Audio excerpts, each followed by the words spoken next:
नमस्कार मित्रांनो, आज आपण बोलणार आहोत एका अशा AI बद्दल ज्याने संपूर्ण टेक इंडस्ट्री हादरवून सोडली आहे। हा AI इतका शक्तिशाली आहे की त्याला सार्वजनिकरित्या रिलीज करण्यासाठी स्वतः त्यांची कंपनीही घाबरत आहे। म्हणजे एवढं त्याच्यामध्ये नवीन नवीन गोष्टी आहेत की जे सामान्य माणसाने अजूनही इमॅजिन सुद्धा केलेल्या नाही। या AI मॉडेलचं नाव आहे अँथ्रोपिकचं मायथॉस। काही तज्ञांच्या मते हा AI मॉडेल जर चांगल्या हातात आणि किंवा चांगला याचा उपयोग केला गेला तर जगातला सगळ्यात मोठा सायबर क्राईम रोखण्यासाठी पण याला उपयोगात आणलं जाऊ शकतं। जर आणि हा चुकीच्या हातात गेला तर हा सगळ्यात मोठा सायबर शत्रूही देखील बनू शकतो। सर्वप्रथम अँथ्रोपिक बद्दल आपण थोडं समजून घेऊया।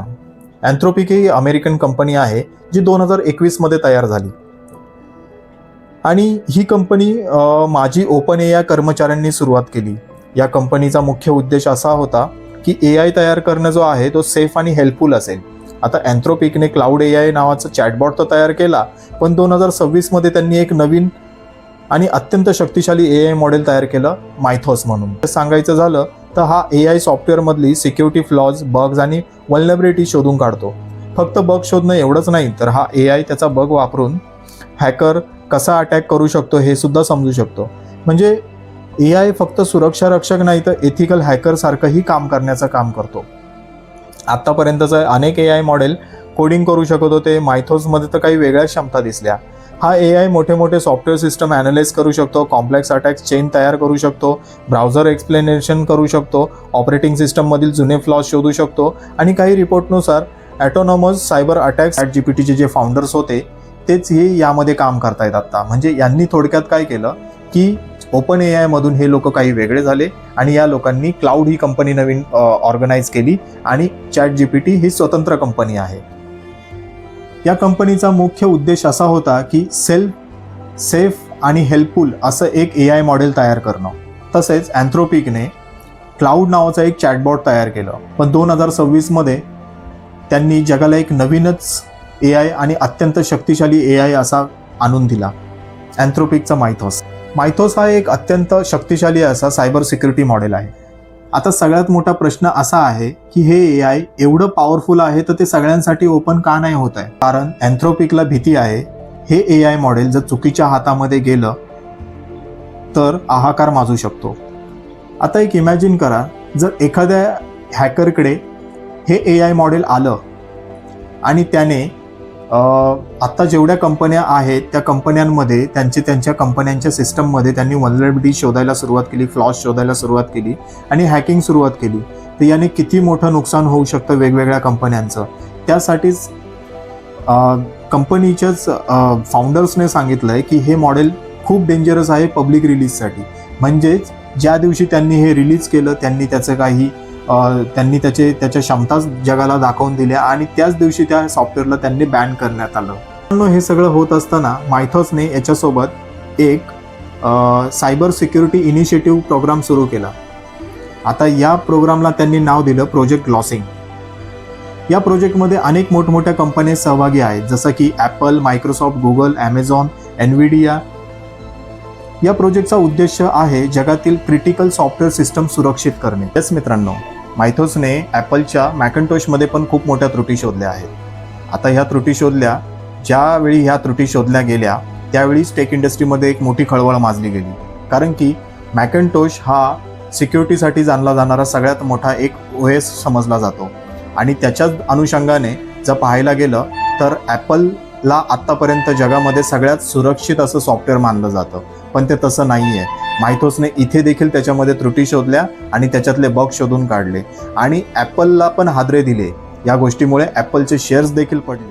मित्रांनो, मायथॉसला अमेरिकेच्या गव्हर्नमेंटने आणि पेंटागनने पण देखील स्वीकार केलेला आहे। म्हणजे थोडक्यात काय सांगायचं झालं तर आत्ता जे युद्ध चाललेलं आहे त्याच्यामध्ये देखील मायथॉसचा मोठ्या प्रमाणावर उपयोग झाला। जसं की त्यांनी डेटा रीड केला, डेटा रीड केल्यानंतर त्यांची परिस्थिती समजून घेतली, वॉरची परिस्थिती समजून घेतली, काही प्रेडिक्शन ॲनालिसिस केले आणि त्याच्यानुसारच त्यांनी वॉरची परिस्थितीमध्ये त्यांनी मोठा सहभाग मायथॉसने केला। आता याच्यामध्ये एक विचार करण्यासारखा आहे की भविष्यामध्ये जर वॉर सिच्युएशन जिथे पण होतील तिथे AIचा किती मोठ्या प्रमाणात वापर केला जाईल हे तुम्ही विचार करूच शकता मित्रांनो, आणि हे खरंच धोकादायक आहे। नीट विचार केला तर सामान्य माणसाच्या विचार करण्याच्या पलीकडे आहे हे सगळं। मायथोसमुळे नवीन नवीन प्रश्न देखील निर्माण होत आहे. AI आपल्याला सिक्युअर करणार की AI मुळे नवीन नवीन धोके निर्माण करणार? आता होतंय काय की अख्खं जग या शर्यतीमध्ये उतरलं आहे. प्रत्येक देश आपल्यासाठी एक वेगवेगळे नवीन नवीन पॉवरफुल AI सॉफ्टवेअर तयार करत आहे, ज्याचा उपयोग ते थेट युद्धामध्ये करू शकतात. आणि अशा परिस्थितीमध्ये AI आपल्यासाठी सुरक्षित आहे की AI मुळे आपल्यासाठी धोके निर्माण होणार आहे, असा प्रश्न पूर्ण जगासमोर उभा आहे. आता समजण्याचा विषय असा आहे मित्रांनो, जर AI एवढा पॉवरफुल असेल तर प्रत्येक राष्ट्र, प्रत्येक देश कसा त्याचा उपयोग करेल. कारण की होतंय काय की जर याचा मिसयूज केला गेला तर या मिसयूजमुळे अख्ख्या जगाला याचं नुकसान भोगावं लागेल. पण जर याचा चांगला उपयोग केला तर सायबर क्षेत्रामध्ये मोठी प्रगती देखील होऊ शकते.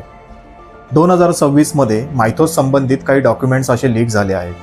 त्या लीक झालेल्या डॉक्युमेंट्समध्ये असं समजण्यात आलं की ह्या डॉक्युमेंट्स जर कोणाच्या हातामध्ये पडल्या तर त्याचा मोठ्या प्रमाणावर मिसयूज होऊ शकतो.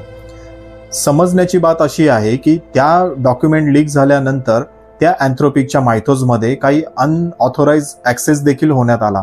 आता अनऑथोराइज ॲक्सेस झाला दॅट मीन्स काय की याचं कुठेतरी संबंध अशा ठिकाणी आहे की हे लीक झाल्यामुळे हे कोणाच्या तरी हातात गेलं आहे. आता कोणाच्या तरी हातात गेलं तर याचं देव ना करो की असं व्हावं की याचा कुणी मिसयूज केला. जर मिसयूज केला गेला तर सगळ्या राष्ट्रांसाठी एक धोक्याची सूचना समजली जाते. कारण की याच्याकडं लार्ज आणि एक पॉवरफुल AI सॉफ्टवेअर म्हणून पाहिलं जातं. मित्रांनो, मायथोसने एक कडवट सत्य आपल्यासमोर आणून ठेवलेलं आहे. याच्यामध्ये आपल्याला समजतं की AI हा किती शक्तिशाली आहे आणि AI हा शक्तिशाली असल्यामुळे याचा जर चांगला यूज झाला तर ते मानवाच्या उत्क्रांतीसाठी एक वरदान ठरू शकतं. पण जर याचा जर मिसयूज तयार झाला तर हे मानवासाठी तेवढंच घातक आहे जेवढं बाकीच्यांसाठी आणि बाकीच्या राष्ट्रांसाठी आहे.